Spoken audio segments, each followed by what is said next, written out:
had a great week. I'm laughing to myself because I just walked out of the grocery store. I've been running around all day, had a great morning with the kids, got them all settled, and I take Friday afternoons to make sure our Smarter News newsletter is out and this podcast is recorded, and it takes me a few hours. So I get the kids settled and ready to go, get them into their nap times, and then I steal off by myself. And I headed to a coffee shop today because I felt like I needed to be around other people to focus. Sometimes that happens. And all I wanted was a chocolate chip cookie because you know what? At the end of the week, Mama needs a cookie. But unfortunately, there were no cookies. So I went into the grocery store and I walked out of there with a spicy sushi roll and not just one cookie, but 6 because that's the only ones I could buy. So that's how I'm recording this podcast, energized. And see, I had to make a choice, and that plays in with the theme for this week. I had to make a choice. The choice was clearly both of these options, but it's the consequences that I'm concerned about. And it's the consequences to a lot of the choices that we're examining in major news stories that I think we have to be concerned about. But before we get to the tough stuff, let me talk to you a little bit about this week's mimosa moment. Now remember, a mimosa moment is the moments we have in life where you have to shrug and just pour yourself a mimosa. Why a mimosa? Vitamin C champagne. Need I say more? I think it covers it. So this week, our family had a big project. I say we, but by we, I mean my husband. I only placed the order for this little kitchen set, you know, the ones with the little oven, a little microwave. I placed the order online for that. And it took Leif, my husband, several hours to put it together. Several hours. Lots of small parts. And my husband is a good sport. He handled it, took extreme ownership, got that thing taken care of. And my kids are obsessed with this. And so I get a text from my babysitter, and she says to me, and I'm reading this, Trace just handed me a teacup and asked me if I wanted a mimosa. First of all, classy kid, right? Smooth operator, right? I'm pretty sure Trace isn't listening to the podcast because he's 3, but I appreciate the fact that he's on brand. And I think we just took mimosa moments to a whole new level. You know, that's what it's about, a choice. A mimosa moment gives you a choice to panic or scream or laugh, and you got to make the right choice. So I choose mimosa moments. So I'm thinking a lot about choices this week. And the reason why is when I stand back and take a look at some of the heated rhetoric today around the news, this is my observation as a journalist, you know, someone who worked in 24-hour news for a long time. The noise over these issues regarding immigration and border security, all of that noise really clouds clarity, which is what journalism is supposed to provide. And, you know, that takes away from the focus on the choices that got us to the moments that we're in, the moment that we're confronting. And we talked a little bit about that last week in the podcast. You know, I'm not here to judge whether we made good choices or bad choices. I think there's plenty of places for you to get opinion news. So I'd like to just offer you a perspective on the news that helps illuminate these issues and expands the conversation. And that's why I'm so excited that we have the historian of Ellis Island, Barry Moreno, joining us on the Smarter News podcast. I told you last week how I sat down with Barry in an old detention room at Ellis Island and talked to him for several hours, and then unfortunately lost the entire interview in a catastrophic computer failure. The reason why Barry is such an important voice for us to listen to during this current news cycle is that he reminds us that some of the choices we're confronting are the same choices we confronted more than 100 years ago. And I'm reminded of something my mother once said to me. She said, "There are no new stories, there's only new people." And in many ways, she's right. Yes, the issues we're confronting today are slightly different, but a lot of the questions we're asking are the same. And so what you're going to listen to from Barry over the next 45 minutes or so is a fascinating explanation of what happened on Ellis Island, what was our immigration policy like, and why it mattered. You know, our choices in the past inform how we think about the present. And what I love about the choices that we have as Americans is they give us the ability to change. And that's one of the reasons why I founded Smarter News. I wanted to provide a better choice when it came to news delivery, and I hope that we're succeeding in that. And we really appreciate you choosing us as part of your news delivery. So I hope you have a great week and a great day whenever you're listening to this. And stay tuned. Barry Moreno, author, librarian, and historian of Ellis Island and the Statue of Liberty National Monument, joins us next. I hope you enjoy our conversation as much as I did. So why don't we pick up with something actually that you said to me at the end of our chat last week. You had said that what was really extraordinary about Ellis Island is that there was some oral history for you to look through. But as you reviewed it more and more, you realized that some of the oral history actually had to be fact-checked a little bit more. Tell us a little bit about that experience. Oh, yes. When I first started working for the National Park Service at Ellis Island during the history, I of course was directed to the oral history interviews, and I saw that they were, they're very important because we interviewed old immigrants who reminisce about their immigration through Ellis Island, and I also noticed that these interviews were often being used and published in books and used in documentaries and so on as historic facts. That what was being reminisced by the immigrant was being taken as literal fact of how Ellis Island operated. And of course, naturally, these reminiscences are not, they don't really function like that. Actually, oral history is really just a personal, subjective life story. And these immigrants had come through mostly as children or young people many, many decades before we interviewed them. So they were quite elderly in most cases. We had people from their 70s to past the age of 100 reminiscing about something that happened to them in their young days, maybe decades earlier, for just 3 or 4 hours. They may have just been here 3 or 4 hours when they were 6 years old, for instance. And so there are a lot of different explanations they had why they were detained, if they were detained, and why a relative was detained, or why someone was sent back, or all these different things. So people who we interview, usually they have been thinking about what happened to them as a child decades ago, and they're trying to interpret. To explain away what happened, and they'd use, they use their common sense. They use what they think seems likely to explain why. So what I found is that they were often saying things or explaining things that were inaccurate. They would say the Immigration Service did some ridiculous things, like that they were turning away people because their fingernails were dark or injured or something like that, and this, of course, didn't happen. The immigration laws are really clear-cut about who should be turned away. And we actually did have lots and lots of fact about how the immigration station was operated at Ellis Island.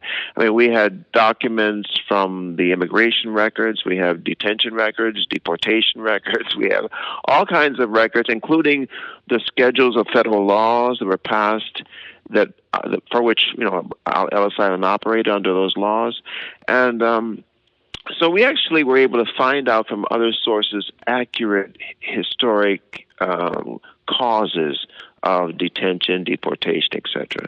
And then I realized that I really didn't need these stories for history. We use them because they're personal stories. They're subjective reminiscences about someone's family immigration, and they're very valuable for that. But they're not something you would use to explain the history of immigration practices or immigration laws or policies. And so that's what I find so fascinating talking to you is that even now, the stories that we like to tell each other about American immigration policy often are not accurate, or that they're told in a little bit of a different way. And so that's why it's so great to be able to speak to you and get some of the actual facts as to what happened in the past when it came to immigration. So let me go back to a couple of things that you just said. At its heyday, how many people would be processed a day through Ellis Island? And of those people that came to Ellis Island, how many would be turned away? Do we have any numbers on that? Yes, well, from 5,000 to 7,000 daily came through here, and that was on the average. And turn away, well, the turn away numbers fluctuate dramatically. Like in one year, it could be much higher than another year. But over the whole 62 years, it seems like it was barely 2% that were turned away. But that's over the whole statistical period, 1892 to 1954. But as I say, on a weekly basis, monthly basis, it could have risen to 10%, 12%, dropped down to 5%. It fluctuated dramatically week by week, month by month, year by year. And so if you arrived and you were denied entry, then what happened to you? Oh, you were supposed to be told that you could file an appeal. And see, when you were told, see, what they did here is they had it all set up. The first stage was a brief medical examination by the doctors, which was really quick. And then you would proceed to the most important inspection, which was the interrogation by an immigrant inspector, who would ask you the questions and try to find out if there's some way to keep you out. So, and he might get a certificate from the doctor certifying that you had some minor problem or whatever, some minor problem or something else, but not enough to hold you or keep you out. But what he would do is that he would then decide whether to admit you. See, on the spot, if he admitted you then and there, you were in, and no problems. And this has happened to most people. About 80% were admitted immediately after the conversation with the inspector, the question and answers, and there was an interpreter there too for all the languages. There was always an interpreter available, but. Then what would happen is, but if you weren't accepted right on the spot, and the inspector said, no, I think you're doubtful. I don't think that I think that you might not be admissible. But I don't have the power to do it. That one inspector didn't have the power to refuse you. But he did have the power to detain you overnight for an investigation, a hearing. Before a board of 3 inspectors, and this is called a board of special inquiry, and this was run by the Special Inquiry Division at Ellis Island, and their job was to they would have a notation from the original examining inspector who said, I'm holding this person because I think that she is guilty of moral turpitude, or she might be lying about her status or about where she's going or something untruthful. I'm suspicious. So you 3 men investigated in the hearing. And so then the inspectors of the hearing would then ask you the questions that related to why you were being held. And the idea was to find out, are you truthful? Are you a liar? Are you an unwed mother? Are you a criminal? Are you a beggar? Are you a vagabond? Are you unable to earn a living? Are you kind of feeble-minded or crazy? I mean, of course, they would wait for the doctors to send a certificate, and if the certificate said feeble-minded, then of course you were in trouble, weren't you? And if the doctor sent a certificate to the 3 inspectors that said that you were pregnant, then maybe you were okay as long as you were married and you were going to your husband. And they would then try to ascertain that. Also, they might hold you because you don't have money with you in your pocket. So, it might be, detain. Well, why don't you have money? Well, because I have to get my uncle in Brooklyn, to telegraph some money to me or send wire money to me. So they would say, okay, we'll hold you for that. We will send a telegram to your uncle in Brooklyn. You just give us the street number.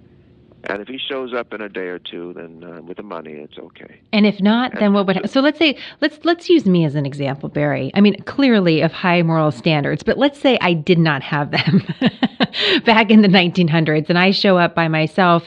I go through this process. I fail when they're asking me questions about, where I'm going, who I'm seeing. And they're like, this woman's coming into this country. She has no money, no job, no husband. Guess what? You're not allowed in.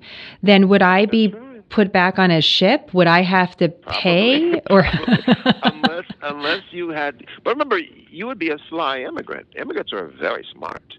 They weren't stupid, and they would lie off the drop of a hat if they thought they could get right. Well, at that point, you had traveled weeks to get to this moment to answer these questions, and then to be potentially denied would be, it'd be devastating. Yeah, and the inspector's job was to try to get you to tell the truth, because they thought the truth was the best way of helping you. If you tell the truth, and you really, for instance, you'd run away from your husband, could be a likely scenario. You ran away from your parents. You ran away from your parents to elope. Got it. That's a good one. That you fell in love with, or who promised to marry you for some reason. So, and you knew he lived in Niagara Falls or whatever. Then you needed to get to there, and you would say, "Oh, it's my brother." You would say, "This fellow is my brother," and because you might be afraid they wouldn't let you go because you're eloping, and your parents are mad, so you're in trouble all around. And so you're probably scarier than you normally would be. And probably if you said, "Well, I'm going to meet a young man I'm going to marry," and then the immigration inspector would say, "Oh, you are. And then what's his name? What's his address? And will he come here to meet us, to talk to us, and to agree to marry you?" And then you'd say, because they wouldn't let you off the island, Jenna. No. Unless he would come here. He better love me. That's right. Flesh, yeah. And would come here for the hearing, and would say, "Yes, I'll marry her."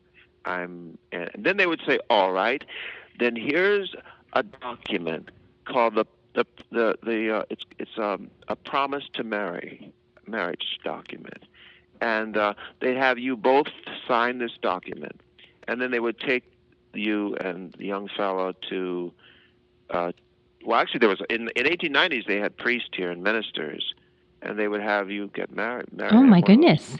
Clergy and rabbis too. They'd have you sort of romantic, beautiful scene. So many people fly to destination weddings. If you or he refused to marry, say, wait, I'm not going to really marry this guy. Then I'm not going to really marry her. I already got a wife.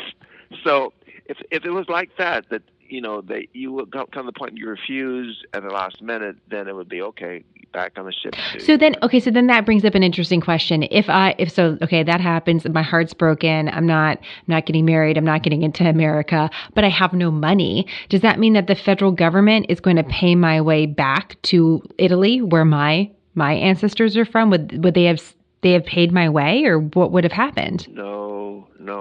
The steamship line would be declared responsible for bringing you. And the steamship line people, the steamship lines it's a big company, a corporation. It's got a big industry. So the steamship lines, like the airlines of today, they were out for profit. And when they were told, "You're going to be billed to send Jenna back to Italy," they said, "Wait a minute. She never told us about these things. How are we to blame? We just sold her a ticket in Naples or in Geneva to get on the ship. We didn't have anything to do with her personal life about her getting married or here." They'd say, "We're sorry." The immigration inspectors would say, "No, you have to pay because you should have questioned her. She's a woman." Wow. Women don't know what to do. Oh So they're more emotional. See, these are the days they thought these things. They still think these things, Barry. Yeah. It's just... They had to be protected. So they'd say, look here, she's a woman. She's only, 19 years old. She's God knows, you needed to check on her.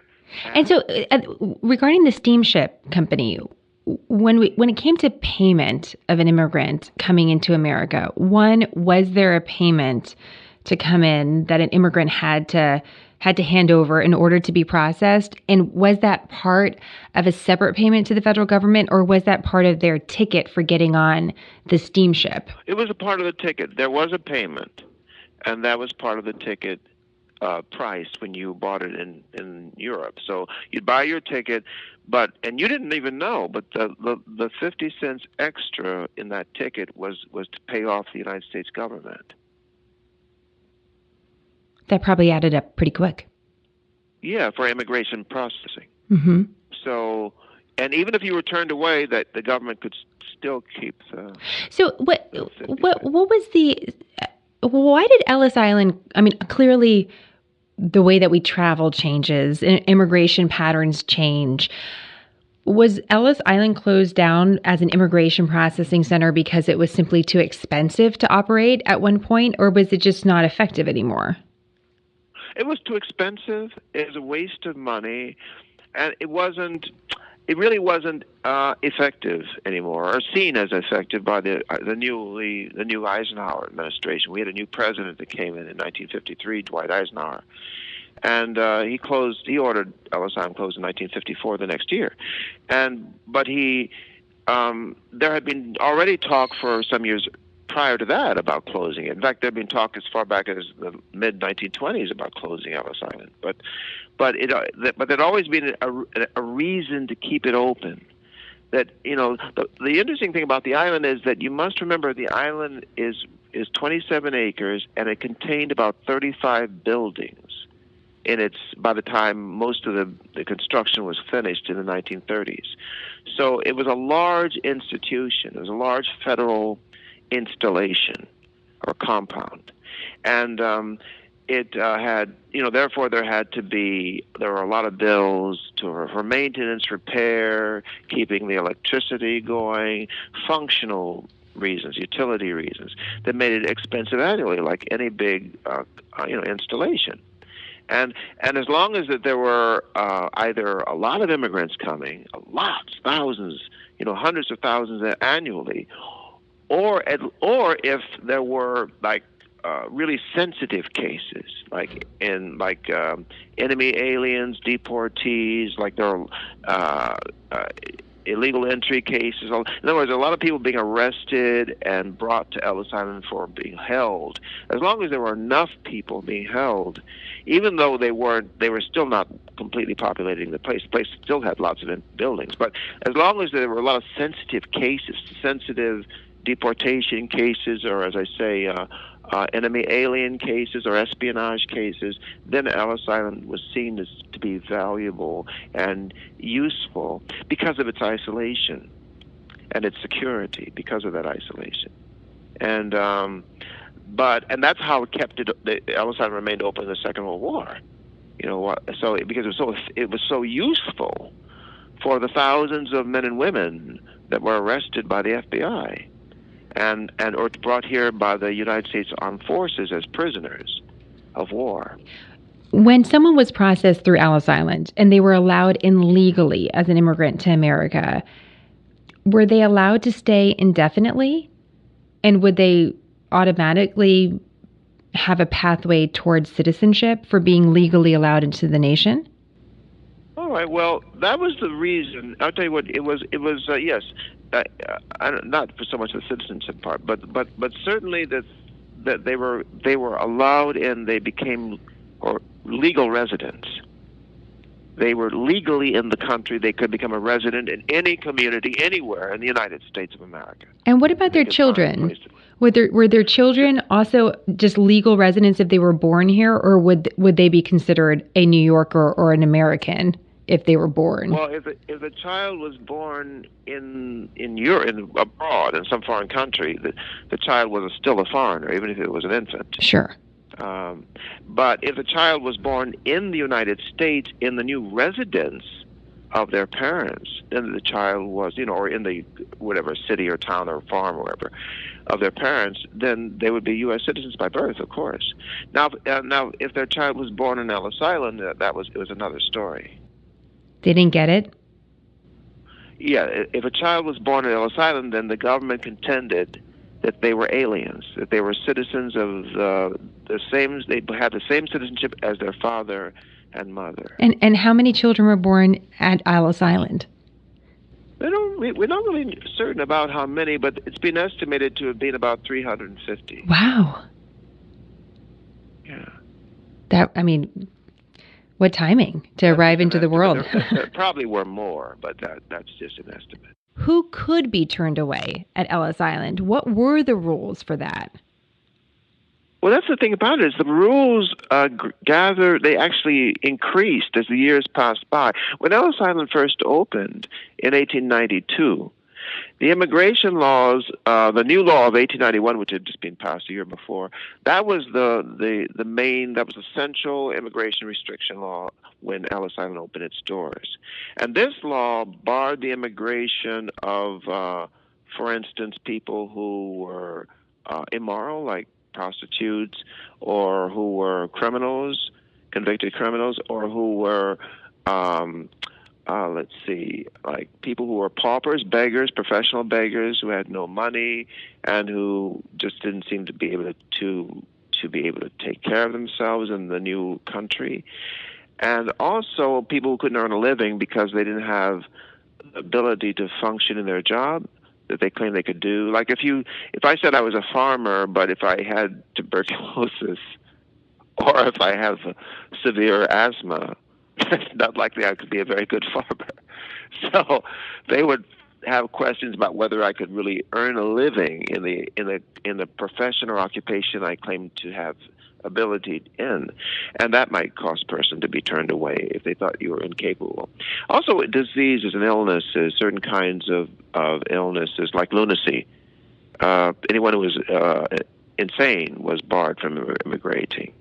Anyone who was sick with, as I say, with a contagious disease, whether a severe one like smallpox or a less severe one like diphtheria, for instance, or that kind of illness. So, and what would happen what would happen to those people if they showed up and they did have smallpox, for example, or it was clear that they were mentally ill? What would happen to them? Well, first of all, for a disease like smallpox, which is a real scourge of humanity, one of those terrible, dangerous, contagious diseases, a real killer.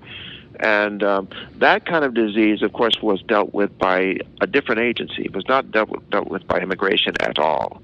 It was in the hands of New York State Quarantine Service, which is a state operation. So New York State Quarantine Service had a big quarantine hospital. Anyone with that kind of illness was removed from the ship and taken to New York State Quarantine Hospital. And the ship could be placed in quarantine itself. The entire ship? Yeah, the entire ship with all of its passengers, if it was really considered dangerous, like smallpox. And of course, that seldom happened because there weren't that many cases of passengers coming with smallpox. It was all a question of contamination and whether the passenger had mixed with other passengers during the voyage, things like that. Let me just ask you about that. So if you were taken into quarantine under the state custody and you still wanted to come to America, would they allow you to stay to see if you got well, or were you sent home? You were kept in quarantine until you either recovered or died. Got it.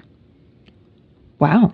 Yeah, and it did depend on the kind of condition, because many people did die in quarantine with that kind of really serious disease. So that's one of the big topic of conversations, especially when it comes to Ellis Island. We talk a lot about disease, but today one of the news items is the Supreme Court upheld the travel ban that the Trump administration wanted to put forward. And this is a big case that obviously has gotten a lot of news coverage. And it made me think of you, Barry, because I was curious about in the past what we did, and whether or not, besides disease, so let's take disease out of it for a moment, were there any travel bans in place for legal immigration to America when Ellis Island was operating? Well, I don't know about, I suppose you could call it a travel ban. There was when the president, McKinley, was assassinated in 1901 in Buffalo, New York, by an anarchist, anarchists were barred from immigrating or coming to the United States, even just to visit. So that's a travel ban. But when it came to regions, were there any restrictions as far as regions of the world? Like this region of the world can't come in? Yeah, that kind. Well, I suppose that you could say there was. I don't know how it's kind of difficult, because when the United States was at war with a country like Germany, then you could say that there was pretty much a travel ban from German nationals entering the United States.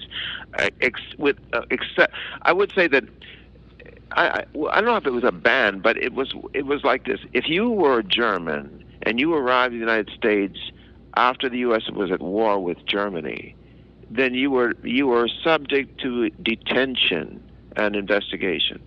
So I wouldn't say it was a travel ban, but because we were at war and you were a citizen of a hostile power, an enemy, then of course you were subject to detention and possible incarceration. Incarceration for the duration of the war, the whole duration, as a prisoner. Wow. And were you kept on Ellis Island? Were there instances of that? No, you would be removed from Ellis Island and taken to a prison camp. In Crystal City, Texas. There were a lot of prison camps we had for German, Italian, and Japanese enemy aliens in the Second World War. In the First World War, there was a fort they used down in Georgia in 1917 to hold Austrians and German enemies. So they did have it set up in time of war that you could wind up being a prisoner for years until the war ended. Anyway, so that's interesting. So that's during times of war when we were not at war. So let's just go back to the early 1900s. Yeah. Were you allowed? Let's say I showed up from what is modern day Turkey or modern day Iraq, and I'm not Christian. I'm not Presbyterian. Clearly, I have a completely different culture. Would I be allowed in no problem, just like someone from Europe? Oh, yes. I mean, anyone could immigrate to the United States except for certain races, except for racism. And what races were these? The Chinese were barred. At least Chinese laborers, were barred under the Chinese Exclusion Act of 1882, and that law was renewed every 10 years up until 1943 when it was finally repealed. So it existed 61 years, wow. The Chinese exclusion law.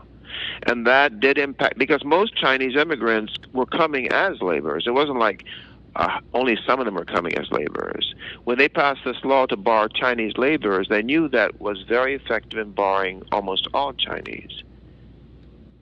Interesting. I see. So even though it was specific, it was for the bulk of those who desired to come to America at the time. And then in 1917, Congress passed a law to bar people from a whole region of Asia.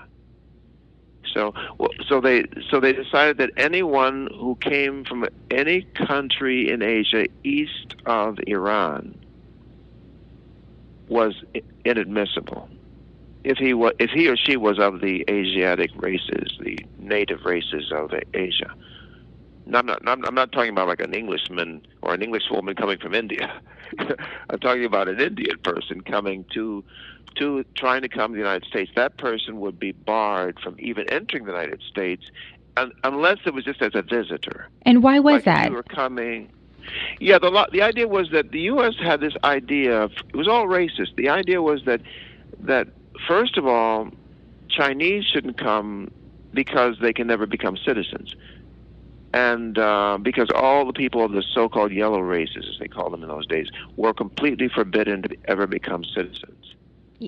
At the heart of that, as you mentioned, racism, was national security ever brought up in relation to that? Or was it simply, this doesn't fit our vision for what America is at this time?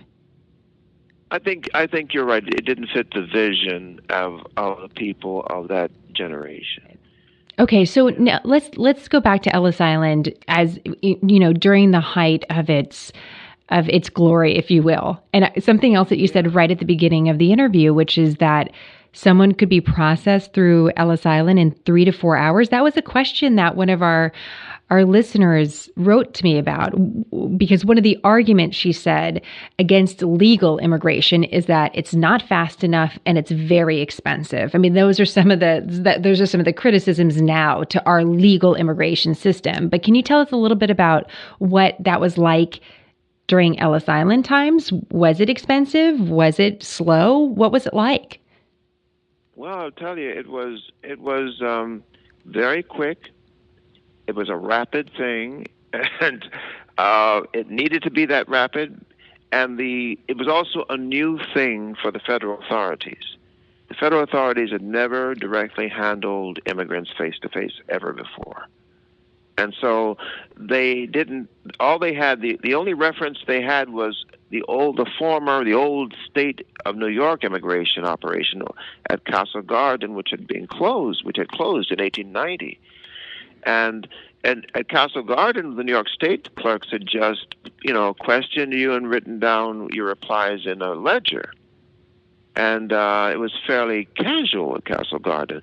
And many of the ex-employees from Castle Garden were hired to work here at Ellis Island when Ellis Island opens, to replace it. And they brought the techniques from Castle Garden, from their experience there, to here. And their idea was it would be similar. But the only problem was Washington said, no, this is going to be a restriction operation. Ellis Island is to be a place to keep out undesirable aliens. That's the purpose. That's the reason it's opened. That was the reason we created Ellis Island. So the new Bureau of Immigration was the first federal agency ever created by Congress to handle immigration. So the men of the Bureau of Immigration, as I say, they didn't know much about how to deal with what do we do? How do we find out if someone is a polygamist, for instance? Or how do we find out someone's a pauper or a beggar or a contracted laborer, things like that, which are barred under the 1891 law? So they had to devise ways of questioning people, asking the right questions, and eliciting replies that would give them clues as to whether someone was a suspect or not. And so at Ellis Island, the whole immigration procedure was really born, as you might say. It was begun afresh, and with very little references to the past, except Castle Garden, which had been regarded as a bad example, since it had been filled with abuses. So the federal government, so as a result, immigration was fast here because they hadn't developed all the bureaucratic rules and regulations that we have today now. It takes time. See, you create rules and regulations with the more experience you have in life. And in any sort of situation. So you work 5 years. You have Ellis Island open 5 years. Then you begin to learn. You begin to learn what kind of foreigners to keep an eye on, what kind of foreigners to ask certain questions to particularly. And also the issue with gender, how to deal with women, how to deal with men, and how to deal with Italian men, how to deal with Italian women, and how to deal with Greeks and Germans. They're all different. But this sounds like, what this sounds like, Barry? It sounds like racial profiling, right? I mean, it's ethnic and racial profiling, because they were looking at a lot of different patterns. But was it effective? I mean, I hate to be very black and white about it, but was it effective? Yeah. Was it a good process as far as, and I don't know, I guess that's very difficult to judge editorially what's a good process now compared to what it was in 1908, but did it work? Was immigration functioning in a healthy way, not only for America, but also for the immigrant, to make sure when they came into America, they would have a higher degree of success and not end up on the streets, destitute? Well, I would say that's hard to say whether it worked. So, Barry, what do you think? Again, we're talking so much about immigration all the time, and it comes up, it rises, the debates rise up, and then they fall back down. It's kind of like the currents around Ellis Island, right? It's like the constantly moving conversation about immigration. From your perspective as a historian, someone who's seeped in what we have done in the past, what do you think is missing from the conversation we're having today? And what do you want our listeners to consider based on our history as a nation when they're having conversations about immigration? Well, I think the first thing is that a lot of the conversations that are happening today happened 100 years ago. Very similar. Questions of bigotry, discrimination, of racism, of unfairness, of all of these, whether they were fairly leveled against the authorities in every obviously case by case they're all different, but these arguments were leveled against the operation of Ellis Island. Ellis Island was very unpopular with much in the media. When it was opened, it was very controversial. And it grew, and as the years went on, became more and more controversial. So these things that are happening today are not in itself. Of course, the issues are a little different, but the controversies and some of the main points are the same. The points of anti-immigrant and what immigrants are doing to diminish the United States were very similar as people talked to. There were some of the same issues about jobs and crime and terrorism. All those things were leveled then in 1890s, in 1900s. And also the questions about racism and preference for certain groups, that was leveled very much so during the days of Ellis Island. Also, we talked about Chinese exclusion, we talked about the Asiatic barred zone, and we've talked about the attitudes Americans had about the diversity of immigrants from even Europe and the Middle East who were considered Caucasian. And but the Americans believed that there were different levels of intelligence among the Caucasian peoples. They believed that in those days there was a belief, there was a kind of a, you've heard of eugenics? You're familiar with that? There was a movement, the eugenics movement in the United States among many people in the medical community, but also others. And the idea was that you wanted to better the race of mankind. And they argued that people that, children that were born with diseases or illnesses or crippled or conditions and so forth, they inherited from their parents, that those people would be troublesome in the community, and that they weren't the best kind of children to have, and that the eugenics argued that we shouldn't let certain people get married and have children. We shouldn't allow feeble-minded people, for instance, as they called them in those days. So the eugenics movement was, you might say, this attracted a lot of women feminists in this day, because feminists also were attracted to eugenics because they wanted to get foreign women to stop having so many children, and they would try to get them to stop because they noticed that certain immigrant groups had these enormous families, 12, 15 children, and they thought this was horrible. And so there were various motives. The motivations, are very complicated, but people did try to better the human race by excluding any race or ethnic group or what group of class of immigrant that seemed undesirable and seemed to, like a person who had mental illnesses or epilepsy or any criminal past or any prostitution or any kind of, even the person had reformed. or so they would try to bar the immigration of people based on their inferiority. And the argument was that certain races have more inferior peoples. And I say races, it's silly to say this, but really they meant really ethnic groups. Certain ethnic groups had more problems in their populations. For instance, they argued that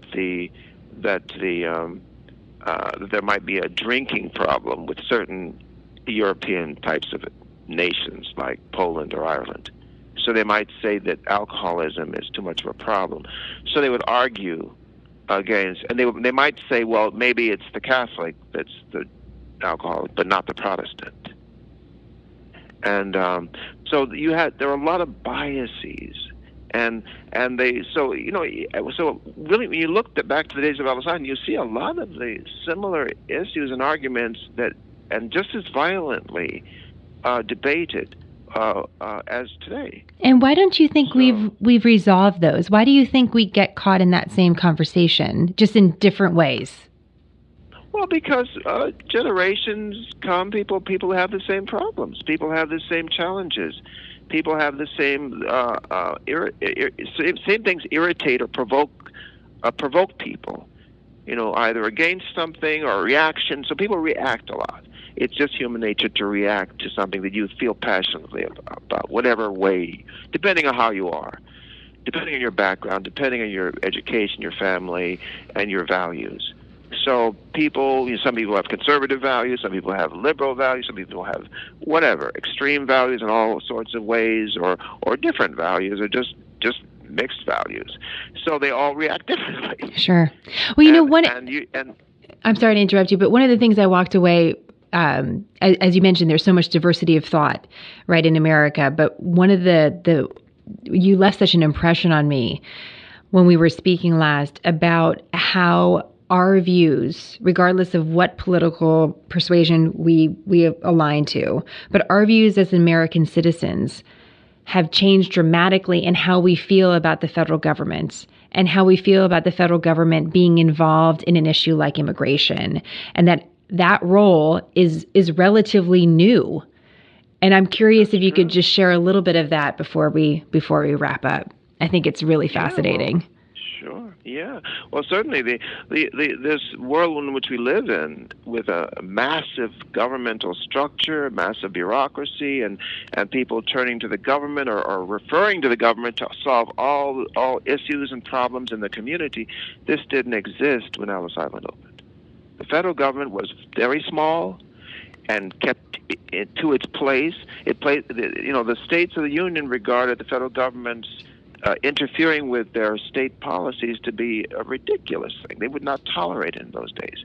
So the federal government was much weaker, much smaller, and people were much more suspicious of any attempt to enlarge the role of the federal government because there was no federal income tax.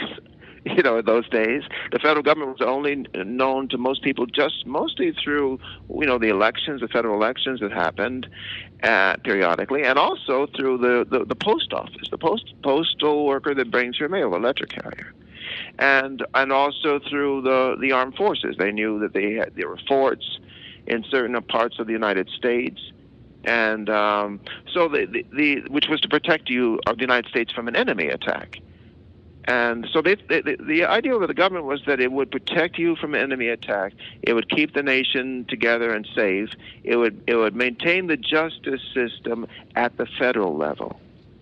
And the states had a lot of rights and a lot of freedom. Of course, the federal government also controlled foreign policy. No state was allowed to undertake foreign policy on its own. So it was the federal government that did that. And that's why the federal government was allowed to control immigration. And so, as I say, but as years went by, as you see, the federal government begins to grow. I mean, it was really more under the Franklin Delano Roosevelt presidency, as we well know, that the federal government, expanded tremendously. And in reaction to the Great Depression, just to alleviate the starvation, the suffering and malnutrition and the joblessness and the hopelessness around the country, and to keep because states ran out of money. Some states ran out of money in their local county funds to give to the poor, so there was no welfare. And so and again, in those days, the federal government gave no welfare, and there was no Social Security, until Roosevelt. There was no, the only federal pensions were paid to retired federal workers. And so you didn't have anything. So you were on your own. It was really a land of the free, in the sense that you were on your own. If you wanted a pension, you had to save money to fund your old age, for most people. And they never thought of the federal government. And there were some states that you could get state employment. There were state pensions, but on the whole, the American really didn't was more suspicious of the government, and more quick to criticize government and say, no, the government has no role in this. What right do they have to investigate anything here? So I would say that but nowadays people turn to the government. Big Brother is your friend, and is your sponsor, is your protector, your God almost. And so it's always the federal government. So today Americans are far different as a people than they were 100 years ago and more. And the United States is not the same country. It's very different. And that's probably, that like an activist federal government is something that was unheard of before 1930. So I think that's one thing. We are in a different society. And so the expectations are much different today. And that's the way it is. Barry, thank you so much. I feel smarter on immigration because of you, and I know many people do, and I really appreciate it. Questions. Well, it's helpful when I can ask them several times over and over again. Well, you're brilliant. You ask great questions. A lot of people don't. So well, I appreciate that. And thank you for your patience and for your generosity of time. I really appreciate it.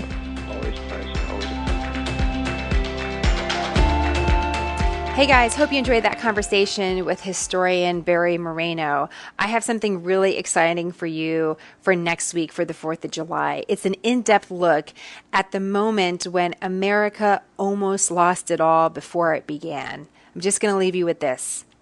Bloody footprints in the snow and a choice to continue changed everything for us early on. You're not going to want to miss this podcast. It's going to come up next week. In the meantime, enjoy your weekend or whenever you're listening to this, and thank you so much for your support of SmartHER News.